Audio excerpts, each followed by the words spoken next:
माध्यम से हम उस शिवराज जी को भी बताना चाहते हैं, हम कमलनाथ जी को बताना चाहते हैं, हमारी हिस्सेदारी नहीं तो तुम्हारी सत्ता नहीं। ओबीसी के अधिकारों के लिए लगातार प्रदेश भर में आंदोलन सभाएं लगातार हो रही हैं। उसमें ओबीसी महासभा में खास करके जो नाम धर्मेंद्र कुशवाहा जी, इनको कौन नहीं जानता। देश भर में ओबीसी की बात कर रहे हैं और प्रेजेंटेशन में वो ओबीसी महासभा के राष्ट्रीय कार्यकारी सदस्य भी हैं। अब जानते हैं कि आगे 2023 को लेकर क्या प्लानिंग कर रही है ओबीसी महासभा और 23 में ओबीसी महासभा किस तरह मैदान में आ रही है। तो धर्मेंद्र जी हैं मेरे साथ। जानते हैं कि सर ओबीसी के लगातार देश भर में कार्यक्रम हो रहे हैं, चुनाव नजदीक है, तो 23 में किस तरह ओबीसी महासभा दिखाई दे रही है। देखिए, ये ओबीसी महासभा तय करेगा कि कौन मुख्यमंत्री बनेगा, कौन विधायक बनेगा, क्योंकि इस देश के अंदर और मध्य प्रदेश के अंदर जो आधे से ज़्यादा आबादी है उसको लेकर हम जन जागृति कर रहे हैं और इस बताना चाहते हैं कि जो लगातार जो आज़ादी के बाद जो हमारी हिस्सेदारी आज दिनांक तक नहीं मिल पाई, उसको देखते हुए हम अपने समाज को तैयार कर रहे हैं और अपनी हिस्सेदारी को लेने के लिए जन जागृति के लिए अपनी आवाज़ को बुलंद कर रहे हैं। जहाँ तक कि 2023 की और 24 की बात है, हमारे जो मुद्दे हैं ओबीसी की जाति का जनगणना, ओबीसी की हिस्सेदारी, कॉलिजम सिस्टम जो देश के अंदर जो हमारे खिलाफ फैसले आ रहे हैं, जो हमारे हक अधिकार के खिलाफ फैसले आ रहे हैं, ऐसी व्यवस्था का हम पूर्ण रूप से विरोध करते हैं। और जहाँ तक कि जो हमारे लोगों के साथ लगातार अन्य अत्याचार हो रहे हैं और कुछ कथाकथित जातिवादी लोग जो आरक्षण विरोधी, जो संविधान विरोधी लोग हैं, चाहे हमारे लोकेंद्र गुर्जर जी को जो जान से मारने की धमकी दी जा रही है, रूपेश यादव जो यादव समाज के राष्ट्रीय अध्यक्ष हैं, उनको एक खून से भरा एक पत्र देते हैं और उसमें धमकी देते हैं कि आप जाटव समाज की, कुशवाहा समाज की और ओबीसी एससी की आवाज़ को आप उनके साथ मदद कर रहे हो, उसको बंद करिए वरना तुम्हें 15 दिन के अंदर तुम्हारी हत्या हो जाएगी। तो कहीं ना कहीं ये डर हम लोगों के बीच में डर पैदा कर रहे हैं, लेकिन हम लोग डरने वाले लोग नहीं हैं, क्योंकि ये हमारा जो खून है ये तथागत गौतम बुद्ध से लेकर हमारे जो कांसीराम जी तक का, सुखलाल कुशवाहा जी तक का जो उनका दर्शन था वो हमारे रगों में बसा हुआ है।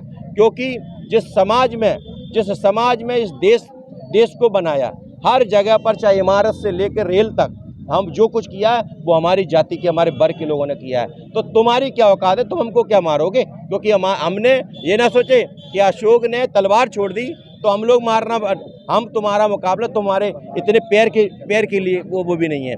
लेकिन मैं एक बात कहना चाहता हूँ, देखिए हमारी जाति से लड़ाई नहीं है, हमारी जातिवाद से लड़ाई है। हम मनुवाद की, हमारी लड़ाई मनुवाद से है। कांसीराम जी ने जो दर्शन दिया था उस लाइन को हम बड़ा करके, जिसकी जितनी संख्या वाली उतनी हिस्सेदारी, उस लड़ाई को हम लोग कर रहे हैं। और ये सिर्फ आपके चैनल के माध्यम से हम उस शिवराज जी को भी बताना चाहते हैं, हम कमलनाथ जी को बताना चाहते हैं, हमारी हिस्सेदारी नहीं तो तुम्हारी सत्ता नहीं।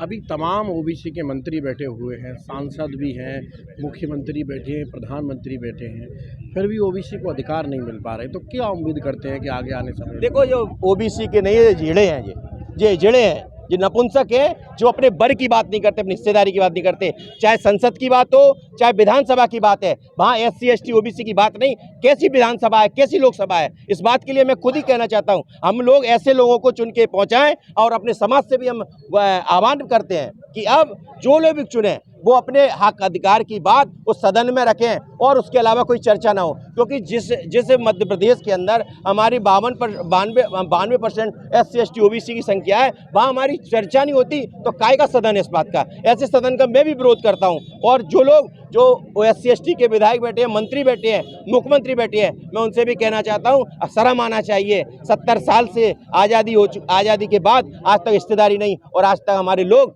आज के युवा हैं, वो दर की ठोकरें खा रहे हैं, पूरी तरह से भीख का कटोरा लेके पहुंचे हुए हैं अपने रोजगार के लिए, लेकिन उनको रोजगार नहीं है, उनकी हिस्सेदारी नहीं है। जहां तक की बात है राजनीति की बात के, राजनीति में देख लीजिए कितनी हिस्सेदारी है, कितनी भारतीय जनता पार्टी ने दिया, कितने कांग्रेस ने दिया, कितने अन्य दलों ने दिया। देख, इसीलिए ओबीसी महासभा के क्रांतिकारी साथी जो लोग काम कर रहे हैं वो इस बात को लेकर है कि जिसकी जितनी संख्या भारी उतनी हिस्सेदारी। जिस प्रकार से सामाजिक न्याय की धरती बिहार से एक आवाज़ गूंजी है, जो मंडल जनक लालू प्रसाद यादव जी और नीतीश कुमार जी के जातीय जनगणना का और सामाजिक न्याय दिलाने का, उस काम को हम मध्य प्रदेश में भी करना चाहते हैं। यदि नहीं होता तो सड़क से संसद तक ओबीसी महासभा के क्रांतिकारी साथी अब इस लड़ाई को लड़ेगा और हिस्सेदारी दिलाएगा। अब के बाद कौन चेहरा आप देखना चाहते हैं मुख्यमंत्री रूप में? दो देखिए- चेहरे पहले ही क्लियर हैं दोनों ही पार्टी के, कोई तीसरा दे। इन चेहरों पर ओबीसी महासभा विश्वास नहीं करता। हमारा केवल जो सामाजिक न्याय दिलाएगा, ये सामाजिक न्याय दिलाने वाले न कमलनाथ है न शिवराज है, ये सामाजिक न्याय दिलाने वाले हमारे वर्ग के एक अलग चेहरा बनेगा। वो उसके लिए हम लोग, जो हमारा समाज तय करेगा कि अब कौन हमारा चेहरा बनेगा, उसके चेहरे के पीछे हम लोग आगे चलेंगे। चलिए, नया चेहरा होगा मध्य प्रदेश में, नए चेहरे के साथ चलेगी ओबीसी महासभा। बने रहिए और देखते रहिए। कैमरा पर्सन पवन माथुर के साथ वीडियो रिपोर्ट लोकनायक न्यूज।